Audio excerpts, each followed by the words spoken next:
Pessoas que tiveram a vida transformada por Deus. Verdadeiras histórias de conversão rumo à vida. É isso que você encontra aqui no programa 180 Graus, o Ponto da Virada, que começa agora.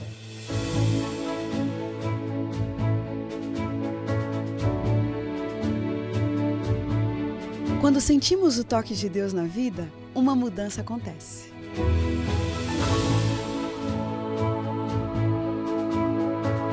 Surge à nossa frente possibilidades de felicidade plena.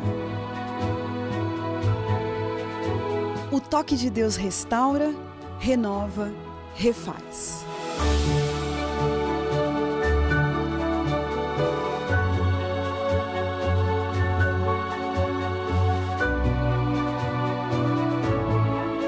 Hoje conheceremos uma pessoa que experimentou essa graça maravilhosa.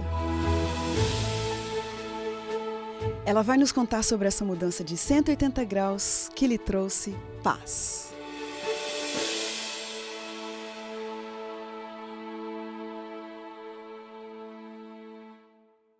Ele se achava um bom moço, tinha 3 filhos, bebia pouco, era decente, só andava armado, mas era casado e apenas cobiçava outras mulheres. Getúlio Rocha teve sua autoimagem positiva colocada em xeque quando, na final de um campeonato onde o Corinthians foi campeão, ele saiu alcoolizado com uma pistola 380 automática para fazer um acerto de contas no meio da torcida. Saiu vivo por um triz. E sua história é assim, marcada por fortes experiências negativas e por tê-las conseguido superar a todas só pela ajuda de Deus. A história de como ele enfrentou sua pior provação, de seu reerguimento das cinzas e de como sua vida foi transformada em 180 graus, é o que a gente acompanha agora com o nosso convidado de hoje, Getúlio Rocha. Muito obrigada por que você está aqui com a gente.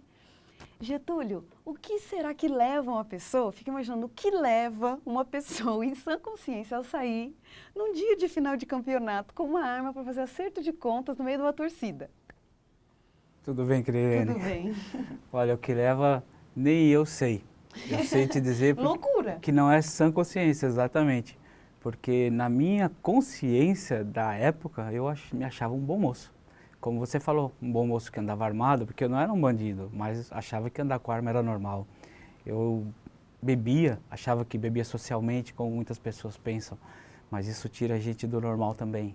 E aí foi onde realmente eu vi que eu estava no fundo do poço naquela época. Depois desse momento, né, que você foi salvo ali por um triz, depois desse dia que foi marcante, eu imagino, você chegou a pensar na vida e falou, puxa vida, as coisas não estão tão bem assim quanto eu estou pensando. Realmente, eu já estava fora de mim, e até para que as pessoas saibam por que eu fui salvo na torcida do Corinthians, né? Eu fui atrás de brigar com a minha ex-esposa, fui armado, ameaçando todo mundo que estava ao lado dela, e mais de 150 pessoas achavam que eu era palmeirense e vieram querer me linchar. E por sorte que eu ia ter que dar tiro em todo mundo e morrer, inclusive, por sorte não, por Deus, um amigo meu que era do outro lado da cidade apareceu no momento, me jogou para dentro do carro e falou, não pessoal, ele é meu amigo, ele é corintiano, não é nada de palmeirense, e foi embora comigo dali. Olha só. Fui salvo por um triz. Gente. Foi a mão de Deus. E não foi a única vez. Teve várias vezes, aí eu realmente vi que a minha vida estava no fundo do poço. Porque para uma pessoa chegar num ponto desse, várias coisas têm que estar já desestruturadas, né, Getúlio? O que não estava legal na sua vida? Que fase era essa que você estava passando? Então, como eu era muito jovem, bebia, andava armado, a fase do meu casamento estava ruim, né? Eu não estava bem no casamento. E isso também puxa a empresa para baixo. Então, tudo Uma ruim, cadeia. uma cadeia, pessoa que não conhece a Deus. Você disse que não foi a única vez que você foi salvo por um triz. Qual uma outra vez marcante que você teve? Uma das vezes mais marcantes foi quando, nessa mesma época que já estava tudo ruim, eu perdi um irmão. Ele faleceu com 30 anos, ele teve um edema cerebral. E com a morte dele, a família ficou toda desestruturada. Eu imagino. E eu já estava desestruturado, piorou. E aí não parou por aí. Apenas 5 meses depois, a minha mãe não resistiu à perda dele, que ele morava com ela, e ela veio a falecer também. Puxa vida. Então eu, em meio a tudo que eu já estava passando, a toda essa turbulência, perdi o irmão, 5 meses depois perdi a minha mãe e dentro de 1 ano ainda perdi de uma vez o casamento.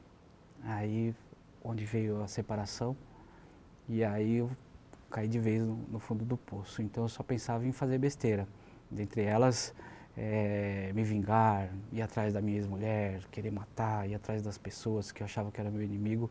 Inclusive um ponto marcante foi um dia em que eu saí decidido a acabar com a vida de alguém e com a minha também. Aí fui para a casa do meu pai para despedir dele. Quando eu desci, a casa muito triste, sem a minha mãe, sem meu irmão, eles moravam lá, eram os únicos que moravam com meu pai, ele sozinho. Fiquei muito triste de ver aquilo também. Aí eu chorei com ele e ele não percebeu exatamente por que eu estava chorando, mas eu estava ali me despedindo dele. E aí é onde eu senti que depois, eu senti que talvez Deus tivesse um propósito para a minha vida, porque aí eu saindo de lá, depois que despedi dele, pronto a dar um cabo em toda aquela situação, eis que um amigo meu aparece no portão do meu pai. Mas você, Getúlio, sempre bem assessorado por esses amigos.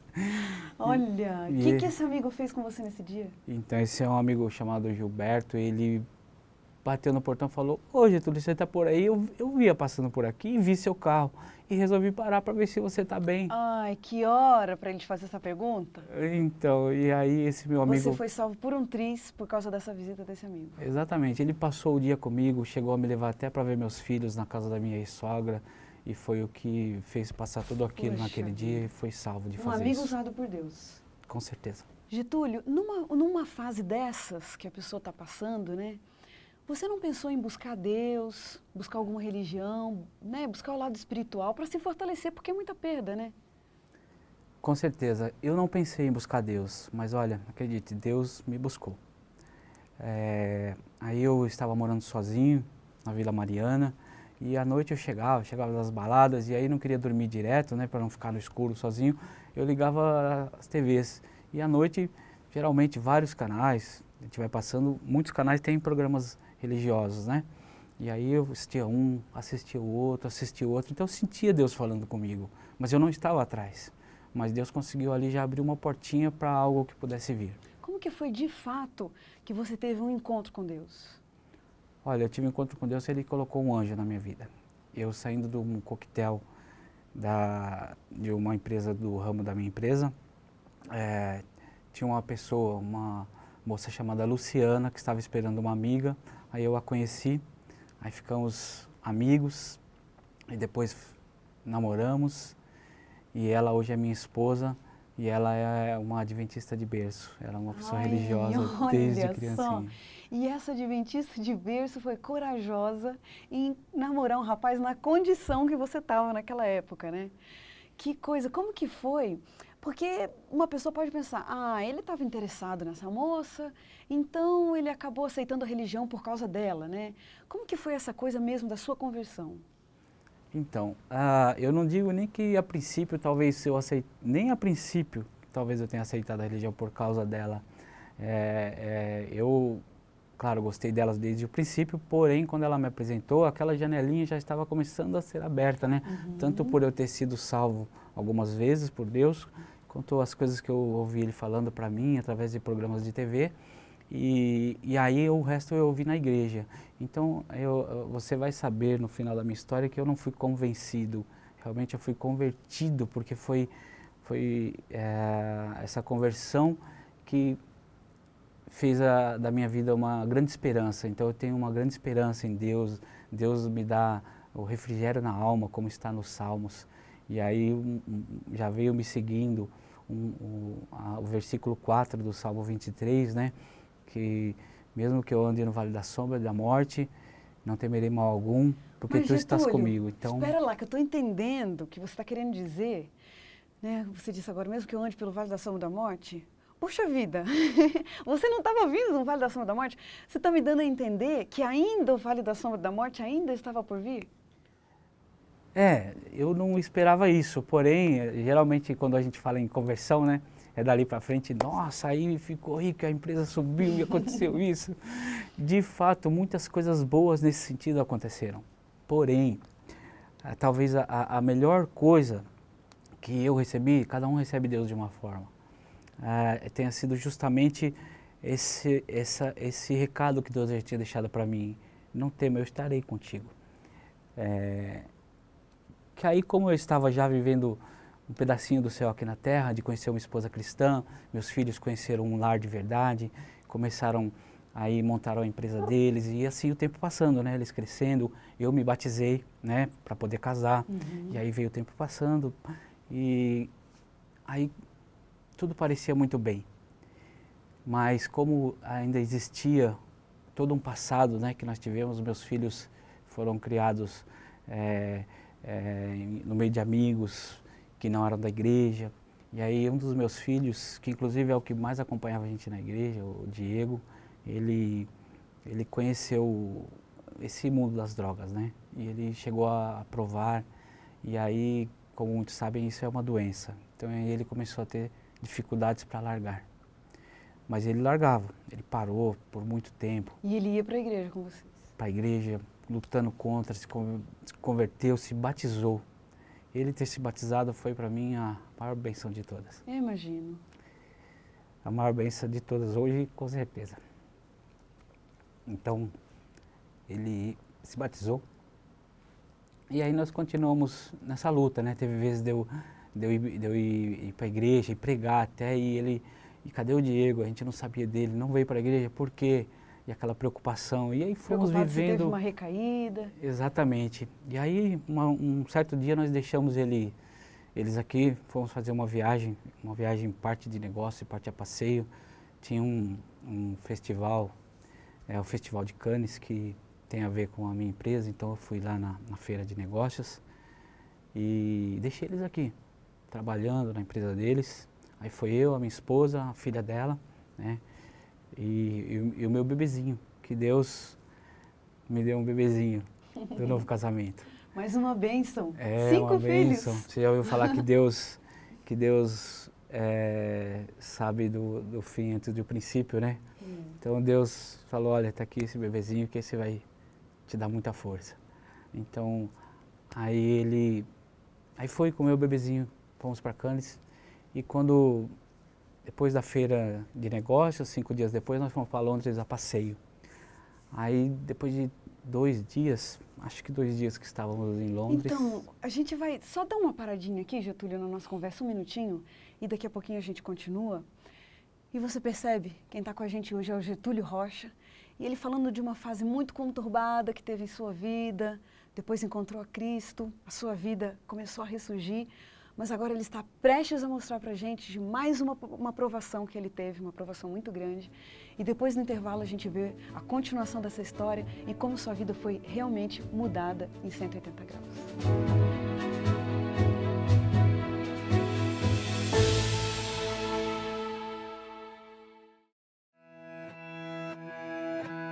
Logo cedo, meus pais perceberam a inclinação para a questão da música. Tudo que aconteceu na minha infância me disse, você não poderá ser outra coisa a não ser professor. Em música especificamente, eu me formei na São Judas, fiz a pós-graduação aqui no NASP e atualmente eu estou cursando o mestrado na Unicamp. Na época, eram poucos que faziam mestrado, isso em 97, então a coisa era bem puxada, né? Eram 4 anos, né? Em literatura brasileira, mestrado e doutorado.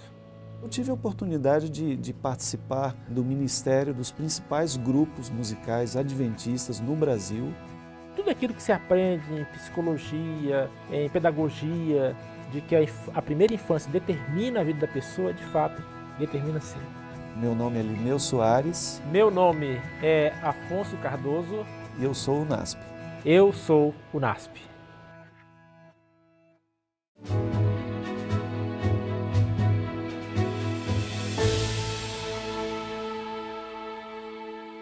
O programa 180 Graus está de volta. Quem está aqui com a gente hoje é o Getúlio Rocha. E ele vinha dizendo no bloco anterior de um momento muito importante na sua vida, onde ele foi a passeio e um pouco a negócios para a Europa. E depois que ele estava 2 dias em Londres, você vinha dizendo para a gente, Getúlio, que uma coisa marcante na sua vida que aconteceu. O que aconteceu quando você estava em Londres há 2 dias? Olha, o que aconteceu é o que vai seguir minha vida até o fim. E é o que vai seguir minha história, na verdade. Nós estávamos passeando, aí faltavam, íamos ficar mais uns 3 dias em Londres e depois 7 dias em Paris. Nós íamos para voltar de Paris para o Brasil. E nós estávamos voltando de um dia que a gente tinha passeado na London Eye e feito alguns passeios e estava frio, estávamos no táxi e meu filho ligou, o meu filho mais velho, Danilo. Ele ligou desesperado, ele ligou chorando. E Tudo que um pai não quer, estava imaginando aqui agora, tudo que o pai não quer é estar a tantos mil quilômetros de distância e receber a ligação do filho chorando desesperado, né? O que passou na sua cabeça quando você viu aquela situação? Então, a princípio eu pensei no pior para mim ali, o pior que pudesse acontecer, não imaginei o tão pior. Eu falei, nossa filho, o que aconteceu? Eu pensei, será que roubaram o carro do Danilo? Será que foi o do Diego? Mas ele, meu filho, não tinha outra forma de dar notícia. Ele pegou, pai, o Diego morreu. Desse jeito. Desse jeito. Uma frase só. Uma frase só. E ele, quando eu ouvi aquilo, eu não perguntei se era verdade, se não era verdade. Meu filho estava desesperado. Eu só gritei, meu Deus, Jesus, porque onde eu ia arranjar força? Onde você estava, Só Deus mesmo. Getúlio? Onde você estava nesse momento? Nós estávamos dentro do táxi, Você estava dentro de um táxi. voltando. Que situação hotel. foi aquela ali dentro do táxi? Eu imagino que até o taxista deve ter se desesperado. Exato, ele se desesperou e a gente chorando, e aí minha esposa pegou o telefone da minha mão, começou a gritar também, a chorar. E aí eu tive num momento, sabe, você até esquece que você tem que falar em inglês, eu tentando Claro. falar pro taxista e tudo. E aí ele parou o táxi um pouco, a gente tentou respirar e infelizmente outras pessoas já ligando no outro celular e falando que aconteceu, que ia ter que enterrar no dia seguinte, como é que a gente ia fazer para voltar. E aí você tem que, num momento desse, ainda racionalizar, pensar, o que eu vou fazer? Eu tenho que fazer alguma coisa e arranjar forças da onde, né? E aí, voltando ainda para o hotel, isso era 7 da noite, nós ligamos para o aeroporto. E fiquei sabendo que o último voo do dia saía às 9, era 7 da noite. Quer dizer, A gente não tinha ido nem pro hotel ainda. impossível, né? É impossível, humanamente impossível. E o outro voo só saía no outro dia às 9 da noite. Então eu pensei comigo, meu Deus, Deus falou, Deus disse que não daria aprovação maior do que a gente pode suportar. E eu não vou suportar Você mais pensou isso. isso nessa hora? Pensei, e eu ainda estava suportando aquilo. Meu filho pensou essa mesma frase, por isso que ele me deu a notícia. Ele estava com medo de dar, mas ele falou, eu ouvi isso na igreja, então eu vou dar a notícia para meu pai que Deus falou que ele vai suportar. E aí, só que eu não iria suportar mais que isso, Deus sabe disso. Eu não ia conseguir dormir aquela noite ali, longe do meu filho. Só que, como conseguir passagem? Faltando 2 horas, sendo que quando a gente chegou no hotel, que a gente deixou um monte de coisa para trás, pegou o que tinha na frente de mala, fez o check-out. Quando a gente entrou no táxi era 8 horas. Nossa. Aí nós perguntamos para o taxista quanto tempo demorava para chegar no aeroporto. 1 hora. Nós chegaríamos no aeroporto, na hora que ia partir o último avião esse que nós não tínhamos passagem, não tínhamos nada, para a gente comprar uma passagem internacional, a gente comprou um mês antes. 1 semana antes já é difícil encontrar passagem, mas ainda assim nós vamos à espera de um milagre. E fomos atrás, eu falei, nem que eu vou dormir no aeroporto então, eu vou pendurado na roda do avião, faço qualquer negócio, aqui eu não fico, porque a gente fica quase louco, né? E aí eu peguei e fomos para lá, chegamos 9h05. Nossa. Aí falaram, até o avião que estava aí já partiu, aí nós fomos, quando nós chegamos no check-in, fomos tentar comprar passagem, comprar alguma coisa, ela falou que não tinha nem para o dia seguinte, que ela ia tentar para o dia seguinte. Foi quando aí eu chorando lá, conversando, tentando alguma coisa, ela falando com o comandante, ela viu que estava taxiando. Ela foi perguntar por que parou de taxiar, e o comandante falou que eles estavam brigando lá dentro, a tripulação estava sem entender o porquê que tinha 4 lugares vazios no avião, sendo que o avião estava lotado. E aí, enquanto eles estavam tentando lá ver de quem era a culpa, Nossa. a moça virou, a moça do caixa virou pra gente e falou assim, olha, vocês acreditem, se vocês acreditam em Deus, se vocês não acreditam, acreditem agora, tem um milagre aqui.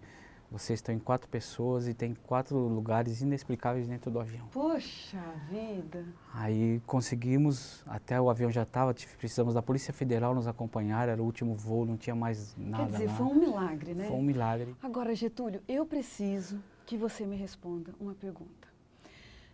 Uma pessoa que sofreu tantas perdas, as piores perdas que um ser humano pode suportar, você já enfrentou na sua vida.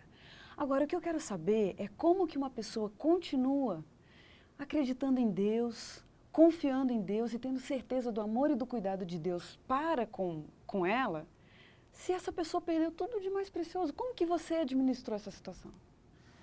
Então, foi aí onde Deus, só Deus para mostrar para mim mesmo, porque como as pessoas falavam, mas Jó perdeu muito mais. Eu cheguei aí procurar no livro de Jó, mas eu vi que Jó sofria como eu também. Ele também reclamou com Deus. Ele aceitou, mas ele sofreu, ele chorou, ele reclamou com Deus.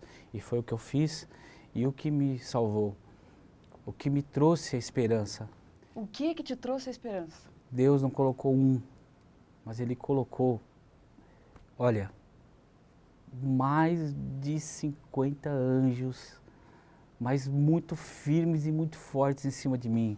Foram os irmãos da igreja, foram os parentes da minha esposa, que vieram cada um com uma história mais dirigida por Deus. Tem uma moça que manda umas mensagens chamadas Frases do Dia. Ela mandava, parecia que Deus estava falando comigo.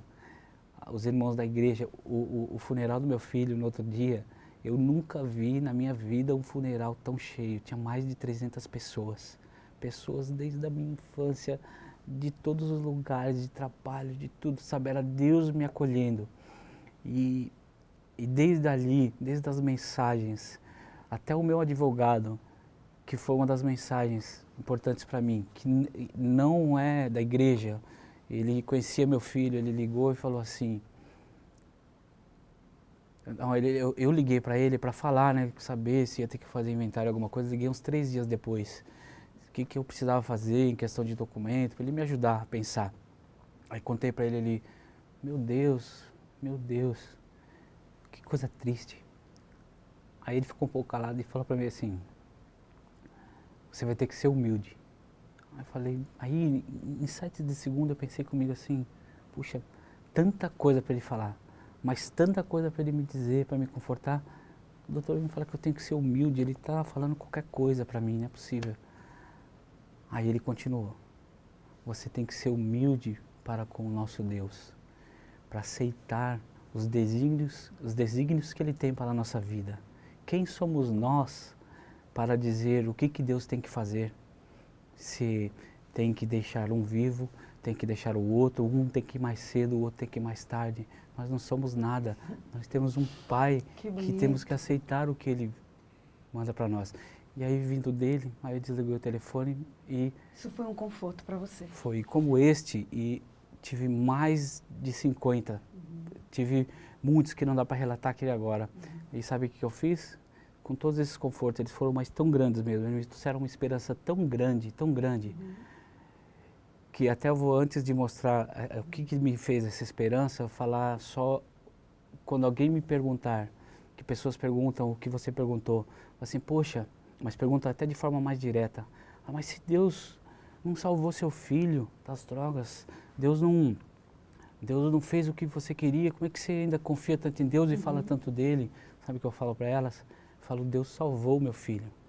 Deus tirou meu filho do mundo de incerteza, salvou meu filho do mundo das drogas, porque só ele sabe aonde ia dar aquilo. Deus salvou meu filho de sofrimentos que talvez eu não soubesse, eu não aguentasse ver ele sofrendo. Deus sabe o que poderia vir pela frente. E o maior de tudo, Deus salvou meu filho para a vida eterna. Amém. É o único filho que eu tinha batizado. Ele sabe o que ele pode fazer.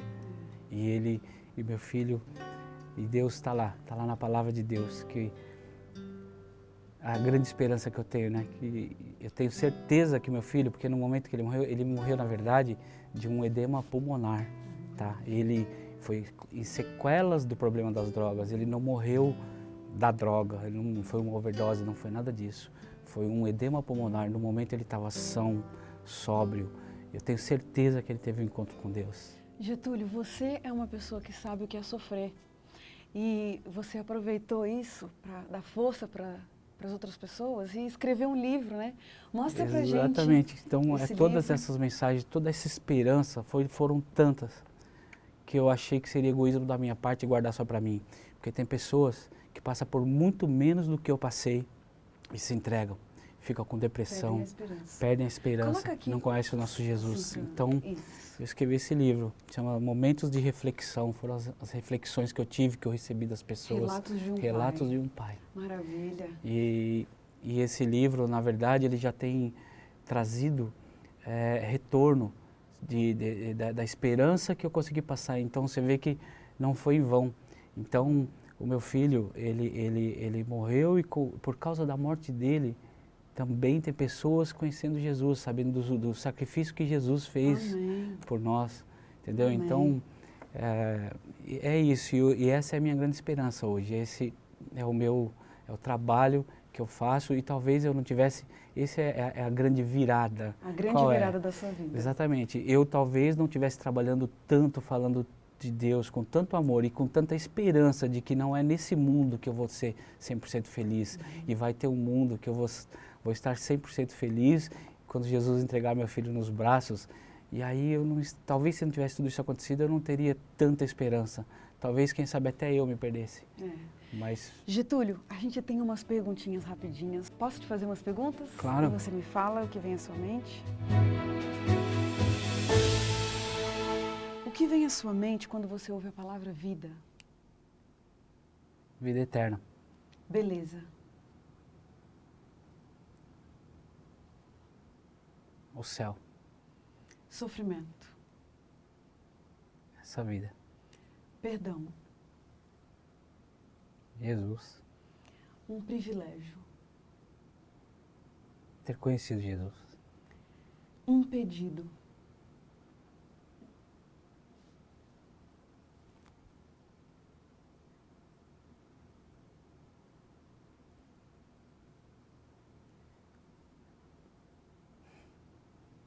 Amigo, é duro, Esse né?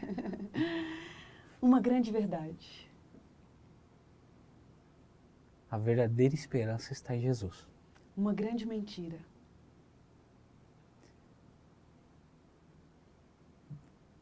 Seja feliz, busque a sua felicidade aqui na Terra.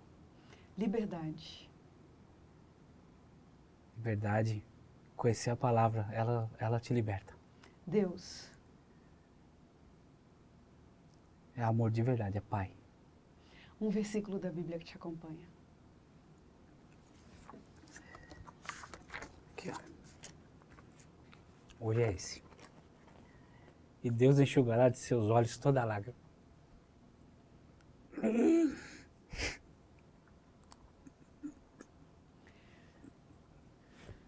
E Deus enxugará de seus olhos toda lágrima, e não haverá mais morte, nem pranto, nem clamor, nem dor, pois as primeiras coisas serão passadas. Exatamente. Getúlio, esse versículo está na Bíblia para você, hein? Amém por isso. Que Deus te Amém. abençoe muito, que você consiga ser uma luz para as outras pessoas, fortalecendo as pessoas, principalmente as que estão sofrendo, né, como você sofreu, sendo um esteio para essas pessoas, pregando do amor de Jesus, isso que te restabeleceu. E a gente termina o programa 180 Graus, o ponto da virada, feliz por ouvir essa história tão inspiradora.